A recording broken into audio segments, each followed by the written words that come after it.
maraim-baovao fiombonam-bavaka anomboana ny tontolo andro miaraka amin'ny tompo isan'andro amin'ny ora sasany maraina ao amin'ny FJKM misotro fitiavana.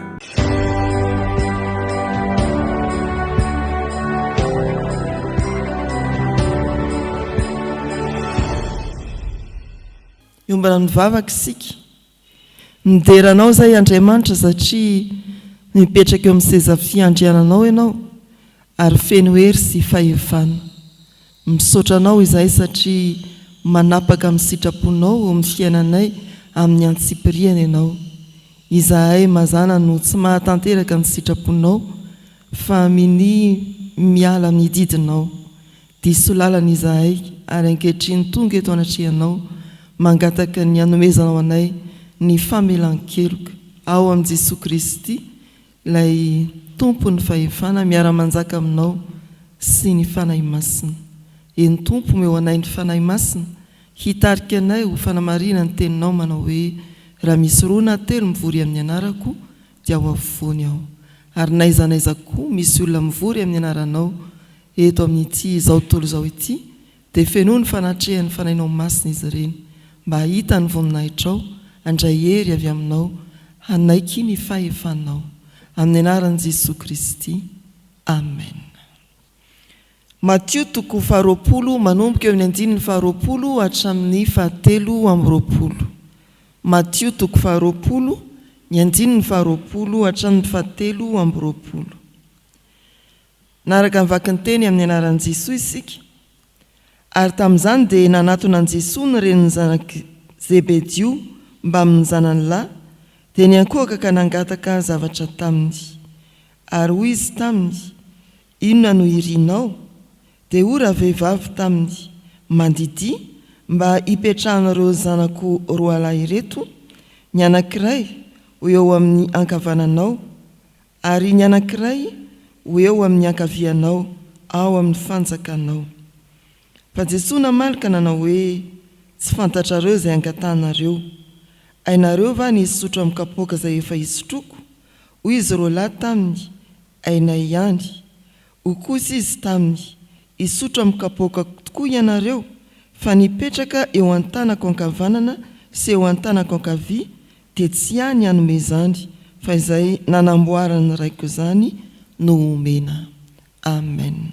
Ray masino manamasina anay amin'ny fahamarinana, ny teninao no fahamarinana. Amen. Araka ny vaky teny efa narahantsika dia miverina maloanantsika anankiray amin'izay voalahatra tamin'ny perikopa alahady lasa teo. Matthieu toko 20:20 hatramin'ny 7:20. Mahagaga ry havana fa ity fitadiava-toerana ity efa hatramin'ny ela. Raha mamaky ny Baiboly isika dia tadidio tsara fa io no nahavoany Adama sy Eva ny hitady hitovy amin'Andriamanitra.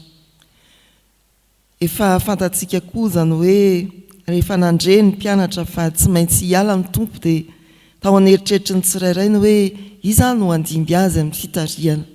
Eto amin'izao perikopantsika izao dia ny ankohona ny Jakoba sy Jaona no mitady maniry ny mba hitoerany Jaona sy Jakoba ankavia sy ankavanan'i Jesosy ao amin'ny fanjakany. Tsy tokony ho adonontsika fa raha nyriry tetỳ ambonin'ny tany Jesosy tamin'ny fotoanandro, ny fanjakana nieritreretin'ny mpiarabelona taminy dia fanjakana hipetraka eto amin'ity tany ity.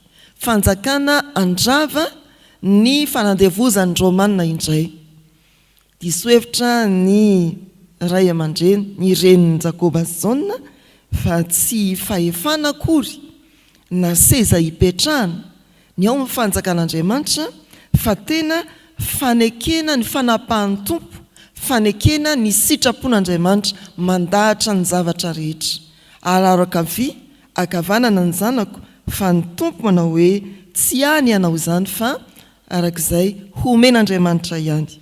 Eo amin'ny 7:20 dia hoy ny soratra masina amin'ny anaran'ny tompo, fa nipetraka eo an-tanako ankavanana sy eo an-tanako ankavia dia tsy hany hanome izany fa izay namboary ny raiko izany no omena.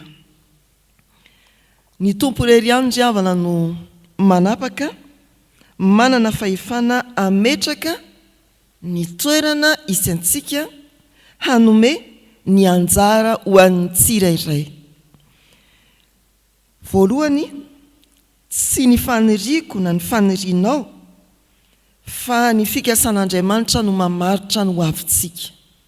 Eto Jesosy dia manontany hoe inona anirinao, mantsy nireniny Jakoba Jona, fa tsy izay niriny akory no hoe hamaritra ny ho avin'ireto zanany, fa ny fikasan'Andriamanitra. Izany no antony hira 7:100, 2:100 tao anatin'ity fanompovavahanyity. Jakoba Jona sy ny reniny dia mametraka faniriana, fa ambarany soratra masina Andriamanitra ray sy ny drafitra efa voaomana no manatanteraka izany faniriana izany. Tsy misy olombelona tsy manana faniriana.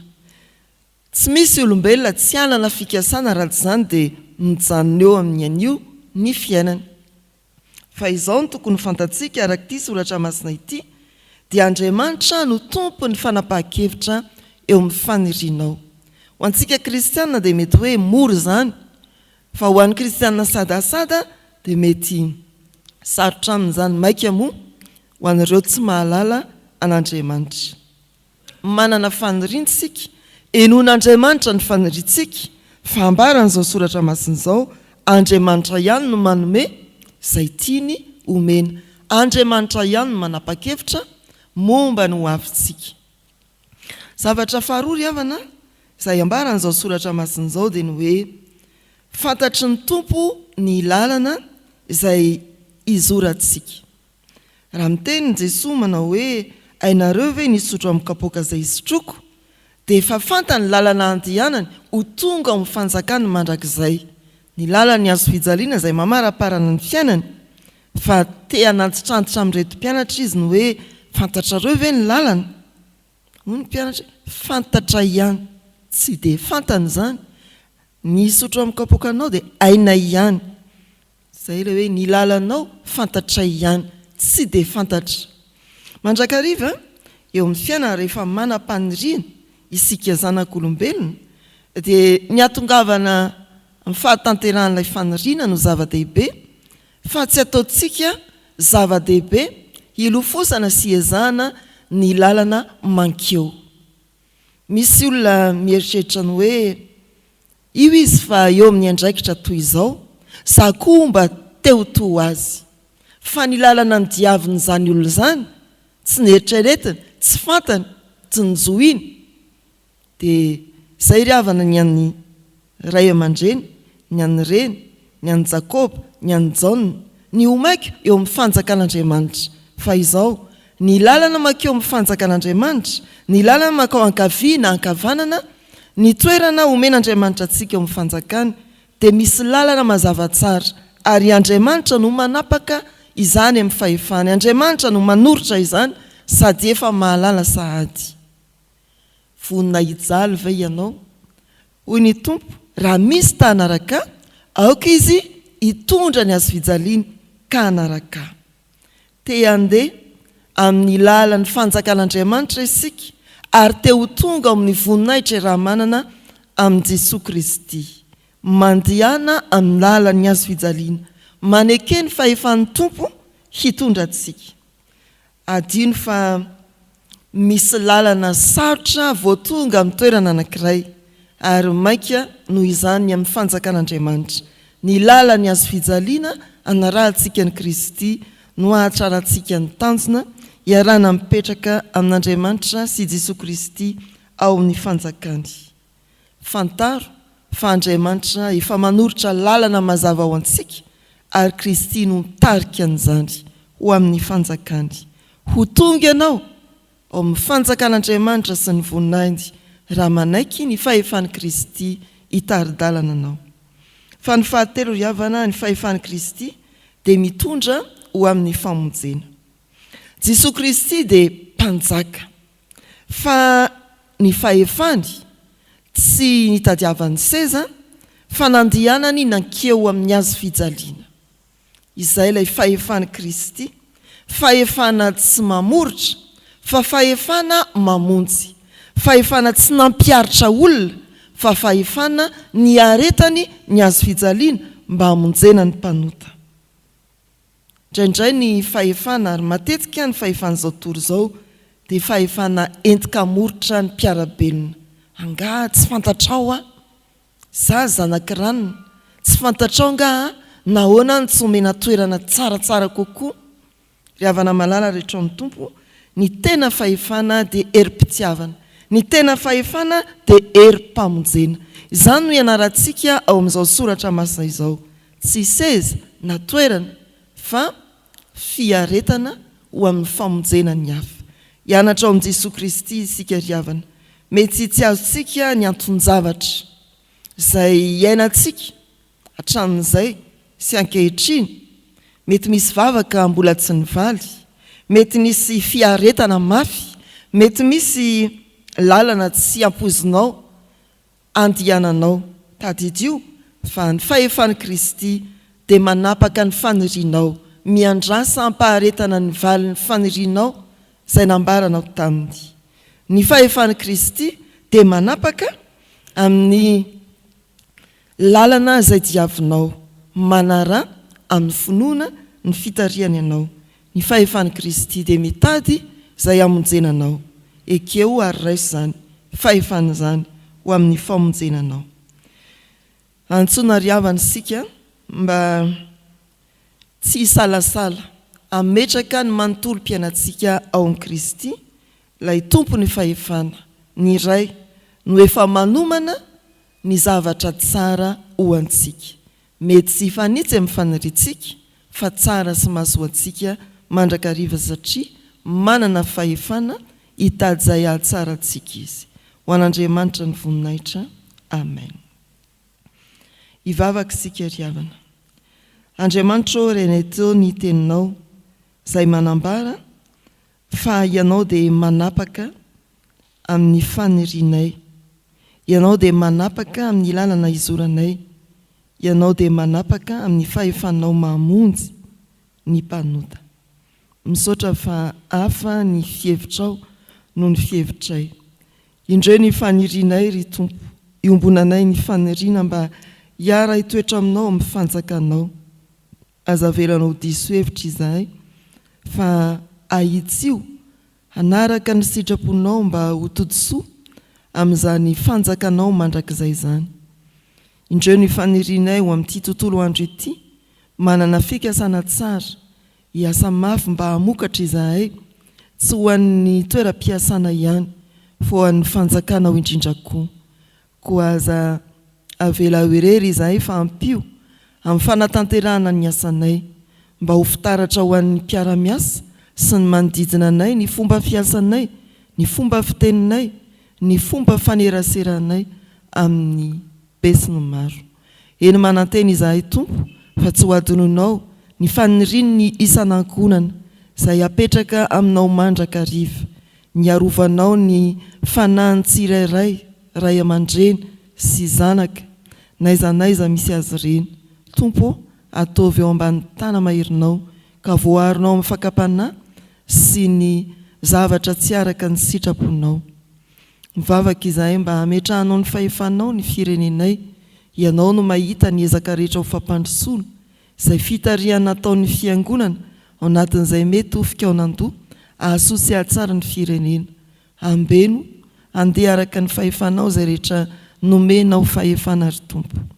Petraka eo am-pelantananao ny fiangonana amin'ny asa fitoriana ny filazantsara izay kasaina ho an'ny fiahina ny fiainan'ny vahoaka an'Andriamanitra, ary tononona amin'izany ny tafika masina izay hiainga amin'ity herinandro ity indray eny amin'ny faritry marovotra, ny famangina ataon'ny diakonina ny amin'ny isa-tokantrano hiadidiny avy ampaherezo, ary ataovy mahita fifaliana amin'ny fantanterahany asanao Tompo ny mpanomponao.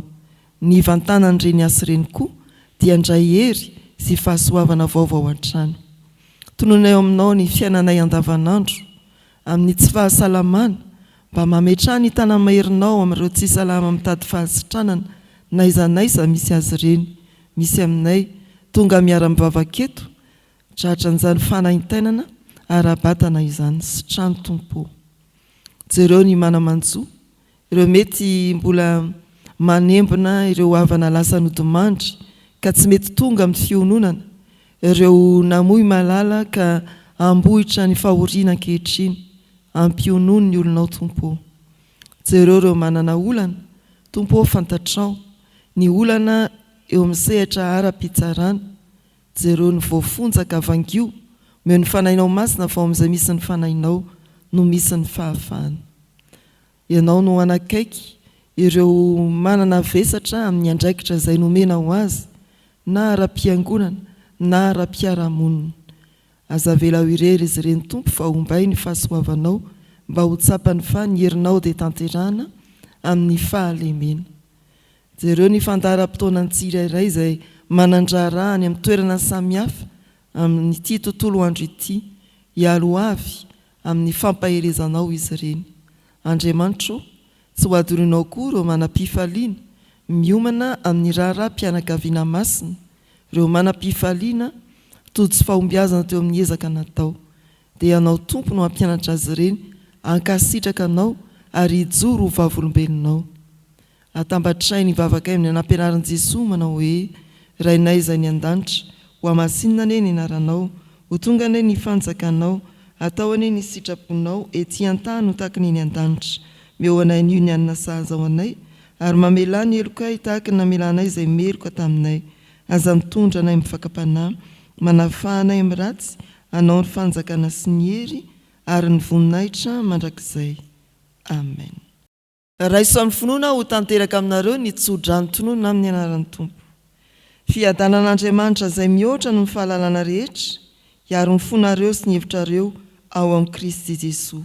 Andriamanitra tanteraka izay rehetra tokony ho anareo araka ny hareny amin'ny voninahitra ao amin'ny Kristy. Amen.